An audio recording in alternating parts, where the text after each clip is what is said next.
যে তুফান ছবির ভিলেন কে। Breaking news, এবার সামনে চলে আসলো তুফান সিনেমার মূল ভিলেন।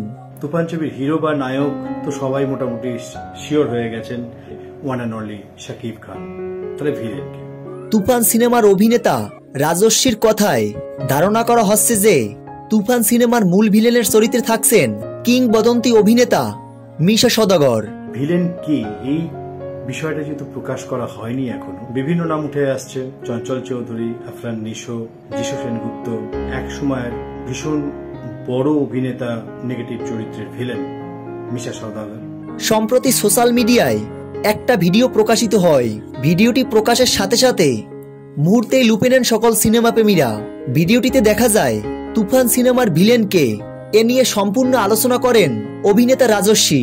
তিনি তুফান সিনেমায় সুলেমানের চরিত্রে অভিনয় করেছেন। এই অভিনেতা বলেন, যারা তুফান ছবির টিজার দেখেছেন তারা নিশ্চয়ই আমায় চিনতে পারছেন। আমি রাজস্বী, আমি তুফান ছবিতে সুলেমানের চরিত্রে অভিনয় করছি।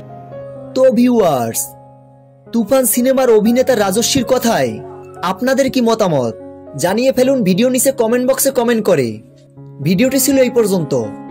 ভিডিওটি ভালো লাগলে চ্যানেলটি সাবস্ক্রাইব করে আমাদের পাশে থাকুন। ধন্যবাদ।